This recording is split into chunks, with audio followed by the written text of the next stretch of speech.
Welcome to the CEO.com show. My name is Clint Betts. Today's guest is phenomenal, a Silicon Valley legend in his own right. A young man, actually the same age as myself. It's Marco, the co-founder and CEO of Thumbtack. I'm sure you've used Thumbtack. I know I've used Thumbtack.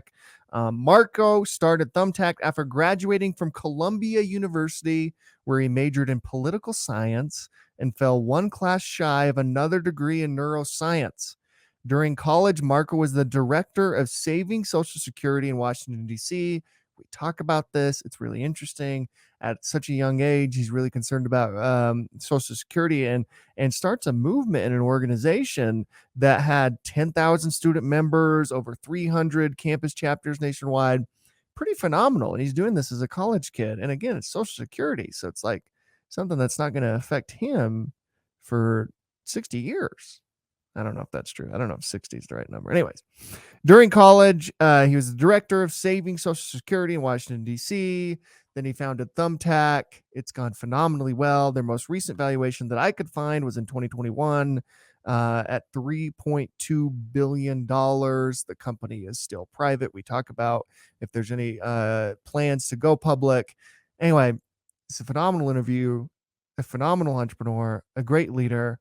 Here's Marco, the co-founder and CEO of Thumbtack.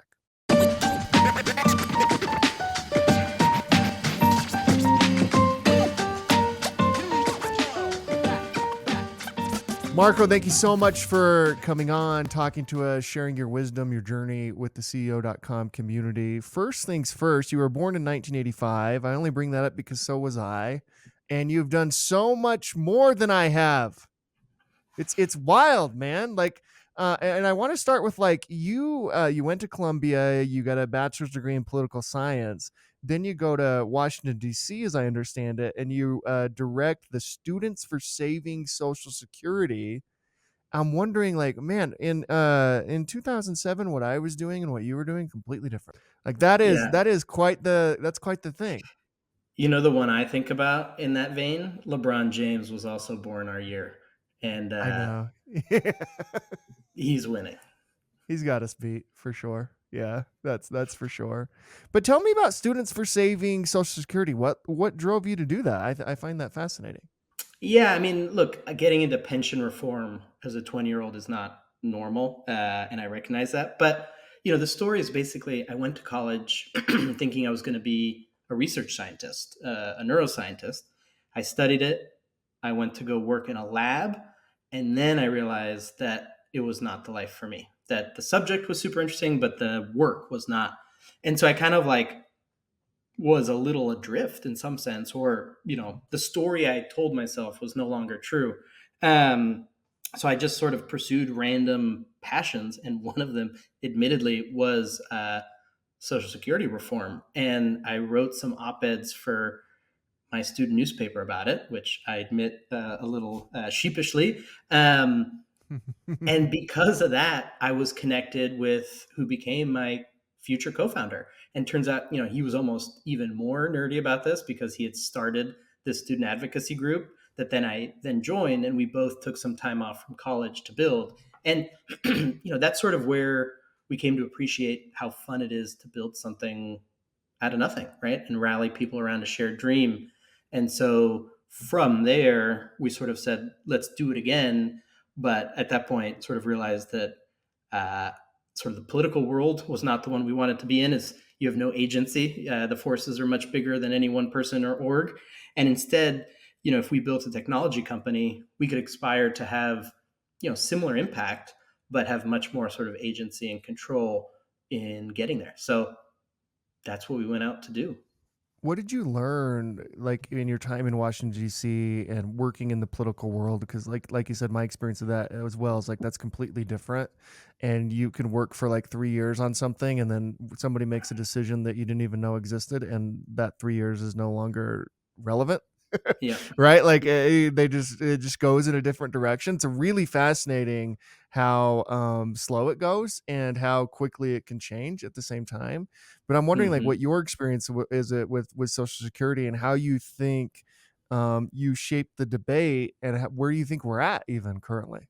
Well, I don't know where things are at this point. But look, my takeaway was twofold. One, it was what you mentioned, that it's a world where you really have no agency unless you have a whole lot of power, which is pretty rare.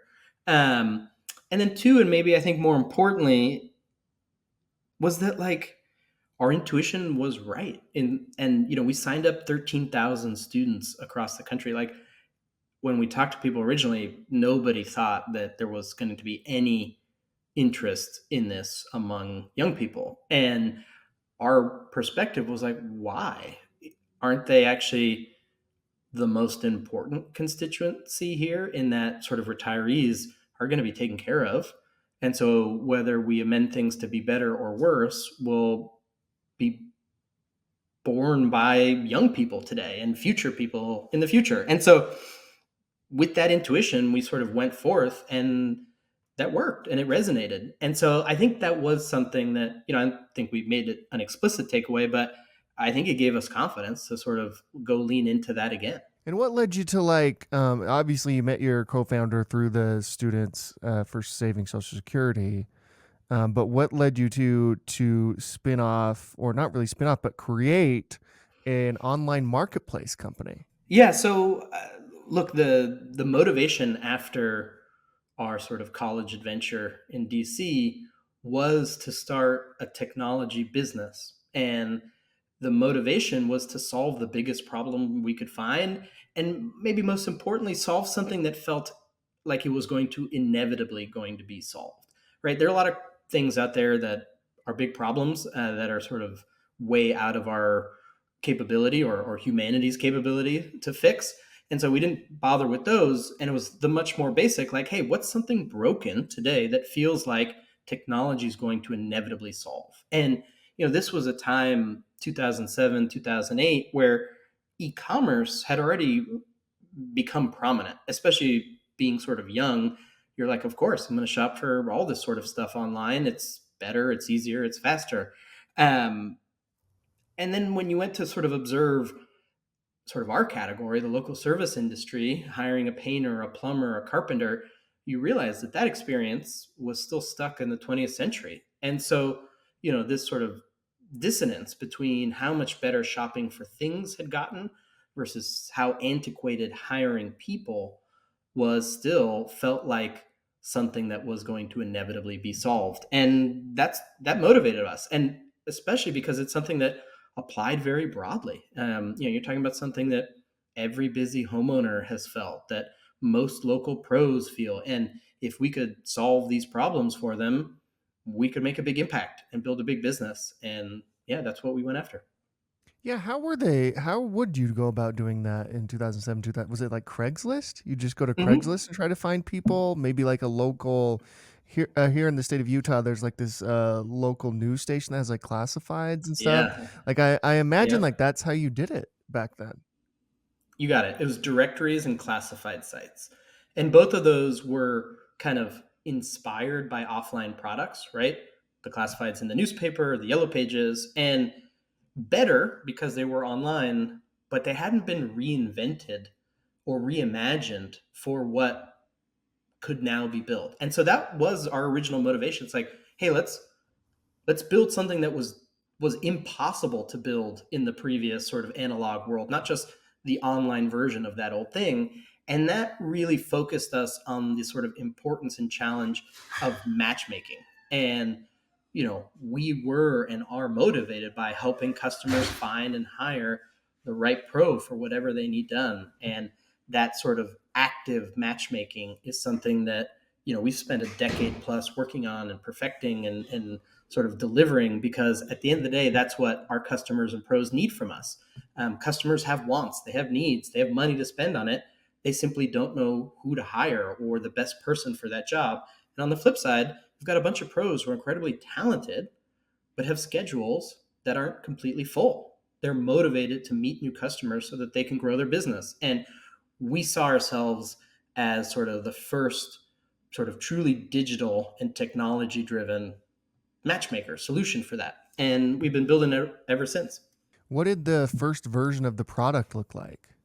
Uh, it exists in the Wayback Machine, or it did at one point. I saw it. Look, I think you'd get it. You'd see a different logo, you see a different color scheme. It's more orange back then. Right. Uh, it had more skeuomorphism to the UI. What you would see in it is this core idea of helping homeowners and customers find and hire pros, and on the flip side, help pros gain exposure and meet more customers and grow their business. And that has been core to us from the get go. And there's a a quote that supposedly is attributed to Jeff Bezos, which I really like, where he says, we're stubborn on vision and flexible on strategy. And I think you've seen us do that, in that the vision or the aspiration has been there from the very beginning. How we've solved it, the strategy we've pursued to deliver for our customers and win in this market has evolved tremendously, as it needed to, as times changed, and also as we just learned how to do this. Yeah, were you you or your co-founder technical, or did you go hire a tech team? Yeah. Did you go? So do you guys coded the first Well, product? yeah, one of our co-founders was very technical. Kind of the perfect person day one because he could do everything, and sort of I led more of the product side, and he led more of the engineering side, and that's how we got it to market. Sorry for focusing so much on the early days, but I'm fascinated by like direct to consumer sites like yourself. I mean, there's a different component to that than that, in how you gain traction, how you gain credibility, and Yeah. how you just drive traffic to the site at that time. Now everyone knows. You're like, yeah, just Thumbtack. Go to Thumbtack. Go to like. But that wasn't true back then. How did you Hmm. build that? I think a lot of people would find that fascinating. Yeah, I mean, the question gets asked a lot of different ways, but it's sort of this like chicken or the egg problem, right? Like, Yeah. if you had something, people would come, but you don't have something, so people aren't going to come. But to build something, to get sort of your pros to show up there, you need customers. So it's like, where do you get going? And what you see is marketplaces typically start with the supply side, as did we. And the reason there is that pros and suppliers are more motivated to find new customers. It's sort of what they do all day. They're at work, and so they're more willing to try new things. And then we employed a strategy which we called helping these pros find sort of network independent value. The idea being is we didn't have a network day one, but we wanted to attract them to the platform. So what could we offer them that was valuable without being this network? And what we came up with was a tool for pros to repost their ad on Craigslist, because Craigslist made it sort of annoying, or any classified site, the content expires, right? It's uh, Mhm. it's a it constantly gets refreshed, and so you as a small business have to constantly go re-put your post up, which is laborious and annoying. And so we made that super easy, and we made it easy for them to post a HTML version with pictures and reviews and all the good looking stuff. And through that, we were able to attract pros to the platform. Not surprisingly, we attract pros who we saw were already on Craigslist, and this sort of was a easier way of doing what they were already doing. And then in signing up, what they sort of helped us with was create the best profiles on the internet for these businesses, because directories had a lot of static, sort of thin content. Mhm. These folks often didn't have websites, and so we became kind of the best content on the internet for these types of pros, these sort of small service professionals and service companies. And because of that content, we then began to attract eyeballs and visitors via organic search.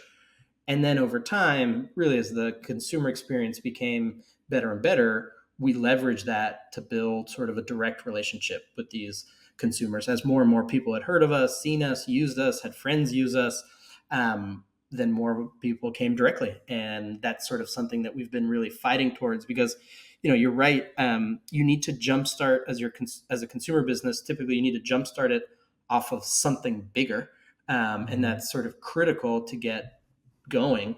But if you just stay focused on that, then you end up building for this partner rather than the customer. And so at some point, you have to say, hey, we're going to get past this and build a direct relationship, which is very hard, but something we've been sort of very dedicated to for a long time now. How did you come up with the name? I married well. My my wife named the company, and the children, and I think anything of importance that we do. So, yeah, I mean, if any of you have named anything, you know that it is um, it's hard. You have to be very sort of deliberate. And so we had, spreadsheets full of names.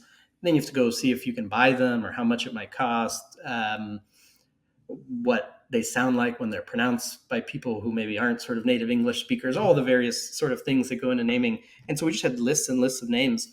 And yeah, she came up with Thumbtack and we loved it. And thankfully it was available. So we jumped on it. At what point did you start thinking about raising money? I mean, in some sense, from the very beginning, I think venture capital, in some sense, exists to fund businesses like ours, Yeah. which have long lead times. They have big fixed cost investments required to begin to sort of get to scale and through that earn sort of returns. So growing up in Silicon Valley, being exposed to all that, I think was very fortunate because it meant that we could take advantage of it and raise from that community kind of from the get go. So day one, it's just sort of friends and family money, right? They say friends, families, and fools. And those are people who know you and believe in you and for whom the vision sort of resonates. But at the end of the day, they're just betting on the people they know. And so we raised a little bit of money that way and then sort of began to expand out first to professional angels, then to professional kind of seed investors, then your institutional Series A investors and beyond. And it's kind of yeah. I believe you didn't. It wasn't one of your first angels, Jason Calacanis from. I think people probably know him now as like the All In podcast moderator Uh, guy, or one of those four folks. oh yeah. I am proud to have Jason as an investor, and actually, I give him a lot of credit. So this is now 2010. This is pre sort of the angel environment we have today, where angel investment has become kind of like a hobby sport in Silicon Valley. And it was a time where there were some angel forums, but they often charge startups to get into. The Kairetsu forum was one of those, and Oh Jason was yeah. pissed off about that. And he was like, "Hey, this is stupid. Why are we charging these companies $1,000 to come pitch? It's insulting. We should curate a great list of angels. I will then take applications to get a great list of founders, and we're going to have a great night." And to his credit, he did. It was called the Open Angel Forum, and he invested in Uber out of that and Thumbtack. And to his credit, both of those being angel rounds were done at a $6 million post, right? That's great. That's That is awesome. crazy. And so, yeah, just super savvy. And, I think he saw sort of this opportunity for sort of a more democratized angel sector market than most. And, I'm very thankful. It really helped sort of catapult Thumbtack because of that meeting, Jason invested, Joshua Schachter, I believe, was there and invested. Scott and Cyan Bannister invested. Um, Naval Ravikant invested. All out of that like initial little spark. Yeah. And then with Wow, that, Naval. That's incredible. That's very yeah, cool. yeah. So thanks, J Cal. How helpful were they? I mean, that's an incredible list of angels that you just listed. I mean, were you able to lean on them a lot, or was it just like a one of many investments that they were doing? And because angel investing is a little bit different, right? They normally don't take board seats. They normally don't, get too in depth. They're just like, let us know if it works out, Mm-hmm. type of a thing. But I wonder, Yep. like the names that you just named, they had a strong network back then. They Mm-hmm. were, super engaged in that community. Jason was doing events. Naval was thinking about AngelList if he hadn't already like started a first version of it. How helpful were they there? I mean, it's huge, and yeah, they're not like in the business with you, helping you build it. Yeah. Yeah. But what they do is a provide validation, because early stage companies, it's like hard to know from the outside, is this thing legit or is it, you know, fake? And when serious people sort of put their stamp of approval on it, then everybody else kind of takes notice and says, oh, I should pay attention to this. Oh, I should take the meeting. Oh, I should listen to what they have to say. So that's enormously valuable. They also give you kind of access to investors. So, JCal invests in us and turns around and introduces me to Ruloff and at Sequoia and Mark Andreessen at Andreessen Horowitz. And, I didn't have access to those two people, but because of Jason, he introduced me, and then I can take the relationship from there, right? And then the last thing that I think they do that's really valuable is not just investor intros, but executive and talent intros. Mm. Hadi and Ali Partovi, also early angel investors in Thumbtack. And I remember through Ali, I met a early executive that we hired. And she was a total killer. Started as a category management leader, became sort of our head of marketing, then went on to be CEO of her own business. And I don't know if I would have met her had it not been for this angel who said, hey, I know this great talented exec, they're starting to look. I told them they got to talk to you, and they set up the meeting. So intros and sort of access and validation is ultimately what you get, and why it's so valuable to get premium investors. Yeah. At what point did you realize, hey, Thumbtack is a thing? This is working. We've landed on something. We're seeing some progress. We're seeing some momentum because, as you know, probably better than anyone, those early days, nobody cares what you're working on. It's lonely. Yeah. It's how do we is should I even be doing this? Is a question that's coming up a lot, right? At what point did you turn that corner and you're like, yeah, this is something. Um, I mean, I can cite various moments where it felt like we leveled up. I think that angel round in 2010, I felt like, oh, we leveled up. When Mm-hmm. Sequoia invested, I think we leveled up. When we hired sort of our first crop of like truly experienced executives, like, oh, we leveled up. But I'll tell you, I have not gotten to the point where I feel like, yeah, we've made it or done it. Oh And wow. and I like, on one hand, I appreciate how far we've gotten, and I'm Yeah. proud and recognize that there are a lot of accomplishments in that. But Thumbtack was founded in the same, whatever, 6-12 month period that spawned Uber and Airbnb. And that has always shown me how big and how impactful these businesses can get when you truly get it right, when you truly solve that problem in sort of that magical of a way. And look, I happen to believe it happened first in those sectors for a reason. They're sort of, I don't want to say they're sort of more they're less fragmented than sort of local services, and but I think the same thing is going to happen in our world. So that's still what motivates me. I hear people say, "Hey, just get an Uber it." Um, I would like Thumbtack to be a verb. I want Yeah, people to Thumbtack say it. Thumbtack it when they need to hire, or they're talking about caring for their home and the best way to do that. So not done yet. At what point did you broaden into like education and coaching and because you can go on there. In fact, I've done this. I've actually hired a guitar teacher on Thumbtack for Mhm. my son. Right? Like, at what point did you expand beyond like home services and things like that? So interestingly, we started more broad than we are today, Oh, interesting. and we were very inspired by eBay early on.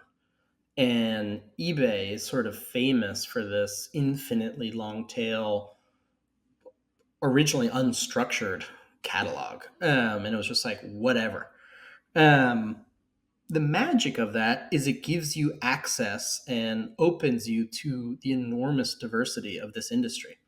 And that was critical to spurring our early growth because it let us build up kind of our pro base in places that sort of others hadn't focused on. But over time, what we came to appreciate, and in some sense, why Amazon won and eBay lost, was to deliver that kind of effortless and modern customer experience and modern kind of buying experience that only comes from really structuring not just the data but the experience, right? By having a more structured experience, you take sort of work out for the customer, you help them do more faster, and ultimately you help them shop in the way that they want to shop. So that has been really a guiding sort of principle for us for a long time. And we realized we couldn't be this kind of open-ended, unstructured marketplace. That was Craigslist or that was just open search. But for Thumbtack, we wanted to be the best place to hire. And to do that, we had to structure the experience. And that meant imposing sort of coordination and sort of standardizing things. And that is tricky and hard, especially when you cover as many verticals as we do. But that's really what then motivated us to focus in. And today we do support, a wide range of services, but our focus is on homeowners and helping them hire sort of home service professionals. A company like yours, like once it starts growing so quickly. You have to start hiring so fast. You start recruiting, and I wonder, like, what lessons you learned from, like, hey, I know everybody in this company, we're small, we're all in it together, to like, now we need to expand and really grow this team and start recruiting people maybe we don't know, that type of stuff.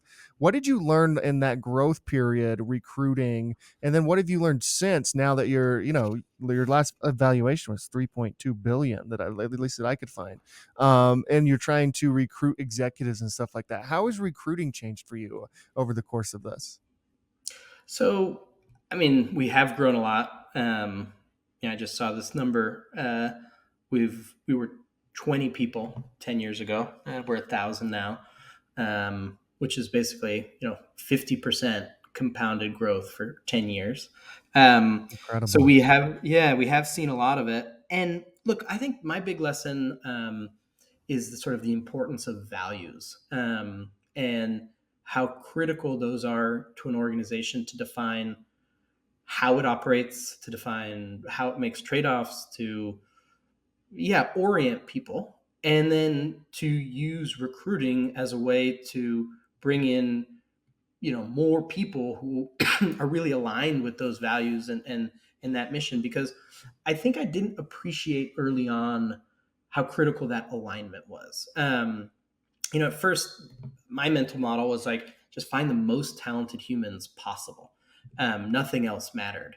And we hired a lot of very talented people, but not all of them were a success. And you start to think about, well, why? Like, they're smart, they're hardworking, they're a good human. It's not like we hired any bad people, but it didn't fit. They just didn't click. It didn't succeed as well as some other people. And what you come to appreciate is what it takes to work is not just the talent and the expertise to do the job well, though that is obviously critical. It's also the alignment with the organization. And I mean that very broadly. So, alignment in terms of ambition, alignment in terms of sort of, work style, collaboration, sort of values or not. Those things actually really help things sort of go fast and move effectively because you're kind of all singing from the same song sheet. Not only do you hopefully have a shared vision of what success looks like, but you have a shared sort of guidebook for how to operate and how to make decisions and make trade-offs. And through that, it makes it really easy to navigate inside the organization and to work with whomever on whatever. So that's something that like became more obvious over time. It wasn't obvious early on, and something that I've really sort of leaned into, both in terms of setting the values, living the values, but then also recruiting against those values and ensuring the people we bring in aren't just hyper talented, but they're sort of aligned with how we work and how we operate. How soon, on average, as you've seen, as you've been growing, um, do you realize, hey, this person isn't a good fit versus like when you, because obviously when you first hire them, you're like, this is, we want them on the team. They're a good fit, right? And then you learn like, hey, maybe they're not a good fit. What is your sense for like how long it takes to know that? And what is your sense for like, I mean, a lot of people talk about like hiring slow, firing fast. What's your take on all of that? So over the years, I've come to trust my gut less when it comes to assessing sort of technical talent, executive talent, talent in any domain. Because, ideally I'm hiring people who, know much more than me. So it, in some sense, shouldn't be hard to impress me. And what I look to is more the market validation of that talent. What did their career look like for the last 10, 15, 20 years? What did they accomplish? What do their peers say about them? It's really hard to fake a career.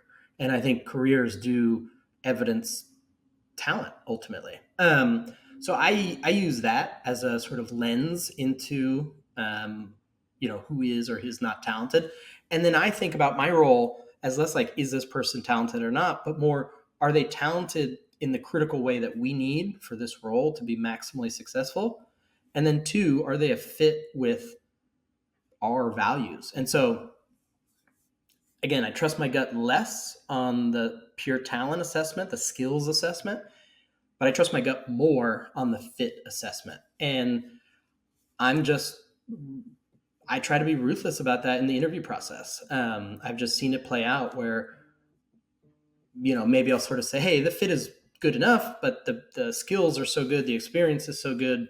Let's take that bet. And it doesn't work. You need both. And so I just hold that bar up front. And, uh, I think very quickly. And the question is just whether you act on it. And so I try to act on it before it even starts in some sense. I know you're based in Silicon Valley and you have like satellite offices I know you have one in Utah, for example.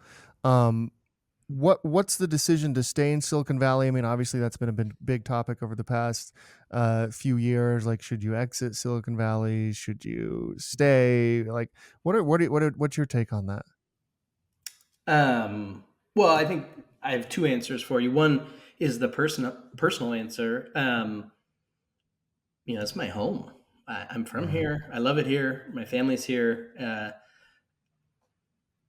Yeah. So it's home. So it's where I want to be. And yeah, it has some problems like everywhere, but it's only going to get fixed if I think people who care about it invest in it. So that's sort of number one. And then two, from a business standpoint, we have evolved to be a virtual first organization, and that has been incredible because it's given us access to talent all around the country. And so that's not something that's going to change. We're going to keep leaning into that. We invest in sort of events to bring people together and teams together to collaborate. So it's not sort of virtual only. But one thing I would highlight is despite having gone virtual, there's still a disproportionate concentration of technical talent here in the Bay Area. It is Mhm. simply the world's deepest, you know, talent base for technology businesses. And I don't see that changing. Now, what remote work let us do is build a presence now in Toronto, in New York, in LA, in Seattle, in Austin, very quickly, where there is also a bunch of technical talent. And I'm glad that we get to, or in all sorts of talent, but in particular technical talent, and I'm happy to get it. But the disproportionate share is still here in the Bay Area. So it's kind of, we are virtual, and that is, I think, the best way for us to be. But you're still going to see talent concentrated in various places around the world. The Yeah. Bay Area is going to be one for a long time. Yeah, for sure. What spurred the virtual, like work from home mindset? Was that COVID, or were you doing that pre-COVID? What kind of spurred you into that? Yeah, it was all COVID. I Yeah. was skeptical, admittedly, coming into that. I thought went to work to do work. You like put pants on and put your shoes on, you go to work. And I was sort of not very sympathetic to those who said that they worked better at home or sort of on their own. Um, and COVID really taught me to reassess that. What I came to appreciate actually was that per unit hour worked, we were more effective working virtually than in the office. Virtual work is, on one hand, more transactional, but the upshot of that is it's more efficient. And there's real power in that efficiency and not having to commute. And so, I saw productivity go up, not down. Um, I think that reflects a bit of kind of things about our culture that play well in a virtual environment, being very deliberate, being very written, being very explicit. I think that helps a lot. It's critical. But I think the best version of us includes or is built on a virtual first kind of standpoint. And now the tension is that in being sort of more transactional, the work is also more isolating. It doesn't sort of engender that trust and community and connection that sort of in-person work naturally does. And so we've tried to solve for that by getting people together. A leadership team to do planning, a broader organization to do some, department-wide activities. And what you find is if you do that deliberately and do that sort of proactively, you can create really strong connection and cohesion in 2, 3 days together, sort of a quarter, a month for some teams. And that takes you through kind of the whole year. And most of the time, you get to benefit from the increased speed and increased efficiency of virtual work. So I think that, my hypothesis would be that the most effective companies at some scale, call it 500 plus employees and beyond, will be virtual first, ultimately. Yeah, I think you're probably right there. Certainly seems to be trending in that direction.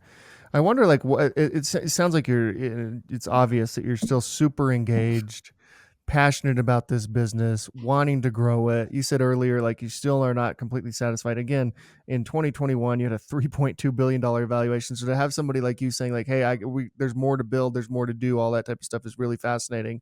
And I wonder how you think about public markets, IPOing. Obviously, I'm not asking you to announce anything, or but I'd love to hear like your thinking on like going public versus staying private, kind of what those discussions are like with investors. And obviously, like, the current market conditions probably don't make a lot of sense, but what overall, how are you thinking about an IPO versus staying private? Um, Look, we assume that at some point it'll be the right thing to do, which will reflect us feeling ready and ready, not like in like operationally could we do it, but much more, do we feel like we have put the pieces together that gives us what we want to be a successful public company. And then two, obviously, it's the market too. You want to go out in a time where investors are interested and looking for these kind of investment opportunities, which now is very much not one of them. So I don't know exactly when that changes and evolves. I'll tell you, I'm glad we're not public right now. I think there's Yeah. big benefits to us being able to sort of stay focused on the long term and really invest and do the right things. Though we do take real lessons from the public markets, and I think really all companies should. And I think what they're saying and saying very clearly is like, what matters isn't growth at all costs, it is profitable growth and sort of businesses that create sort of positive returns and do so in a way that can be compounded for the long term and can be scalable and scalably sort of cost efficiently. So in some sense, the like meat and potato stuff, like there's no surprise in what they're looking for. It's kind of bread and butter good business. And so I think that's healthy. I think Silicon Valley had gotten unhealthy in its sort of pursuit of growth, and not just growth, but it sort of became past that into sort of just like hype and vanity over and above sort of substantive uh, value that have been created for customers and then ultimately for shareholders. And so I think this is great. I think it's the way it kind of by and large should be and always is. And yeah, there's a reckoning because of that, because the world 3, 4 years ago was telling people to do something very different. What about your own future? And again, you're super engaged, super passionate. Seem to be all in on this, but you've been doing it for more than a decade. I mean, how is there ever a point where you're like, man, uh, let's go do something else. Let's stop doing this. I mean, how do you feel about that? Maybe I'll have that thought at some point. I can't say that every single day has been, like easy and fun and lighthearted. There's been some obviously very hard moments and very challenging times, but I'm ultimately motivated by the impact that we can have. Like how big can we get? How many customers can we serve? How many pros can we help? How much of this market can we help facilitate in a better way, in a yeah. So that to me is still motivating. Maybe at some point something else will come along, but I don't think so. One of the things that early on got me and us very excited about this idea was its unlimited potential in some sense. Mm-hmm. In helping customers find and hire pros, in sort of mediating the exchange of time for money. This is one of the like core things that happens in society, right? And yet it's something that historically has had very little to no technology underpinning it. It's been very analog, very antiquated, and I still believe that's going to totally change. And we're going to look back on that and say, wow, those were the Stone Ages. I couldn't easily find and access all the amazing people in my community and all their talents to make my life richer and their lives richer at the click of a button. What a poorer, worse world to be part of. So yeah, I'm still excited to bring that future forward and make that a reality. And if and when it does happen, we'll maybe think about something else. But uh, yeah, don't have a good answer otherwise. How has and how will artificial intelligence affect your business? So I think it's worth talking about what artificial intelligence is and like what has changed Sure. over this last little period. I think folks who are not uh, aware of what sort of like computer engineering is or computer science is are sometimes surprised to learn that computers are programmed with just a text file and basically a foreign language that is really kind of explicit and uh, verbose to tell the computer what to do. And really, you're saying if this, then that. If this happens, then do that. If not, do this other thing. And it's historically incredibly explicit. You can create an incredibly rich system that way, but you, the programmer, are telling the computer and the system what to do. What sort of this first machine learning and now sort of AI world has changed is that you don't tell the computer what to do, you create a way for it to learn what to do. And in learning, you can create sort of smart systems, intelligence, wisdom in a way that simply having us codify everything would be impossible. And so you now have systems that are extracting wisdom and knowledge and intelligence from the world around them and then able to apply that back. And that's like magical, right? That's world changing. Mm-hmm. I think it'll touch everything. And the question is not like when and how, it's like it'll be everywhere. And Mm-hmm. the simple way to, I think about it is like, if I could apply more intelligence, more thoughtfulness, more uh, wisdom, like what could I make better? And like, man, you can make a list a mile long for any company. It's like all these things have been hard coded, or all these things we're doing in a sort of like, you know, fairly kind of like assembly line way, where Mm-hmm. now we can leverage something that's much more flexible and much more intelligent. So everywhere, whether it's customer interacting with us, whether it's us sort of thinking about our own data and the insights inside of that, whether it's how we think about, helping our pros. There's sort of a long, long list. And, I think the answer is everywhere. This will be everywhere. Like anywhere there's a smart human today at the company working to solve a problem for our customers and pros, is likely a place where AI could make a difference. Marco, you've been so generous with your time. Thank you so much for coming on. We end every interview with the same question. At CEO.com, we believe the chances that we give are just as important as the chances we take. Obviously, you took a huge chance starting Thumbtack. I wonder if there's anyone in your life as you think back or over your career who gave you a chance. Yeah. I was very lucky. You ever, the name Bill Campbell, Oh the yeah. sort of $1 trillion coach, right? He was a coach to a lot of execs across Silicon Valley, and he was a football coach at Columbia prior to that. He was also, in his spare time, an eighth grade flag football coach. And he was my eighth grade flag football coach. Oh wow. And he's someone that I sort of stayed in touch with. And, I then went to Columbia, his alma mater, and where he had been a coach. And sort of through that, I remember I called him really early in this whole thing. It like could have been 2008. It might have been even before we'd like formally started. And I remember giving him the pitch, and I at the time described it as sort of an eBay for services.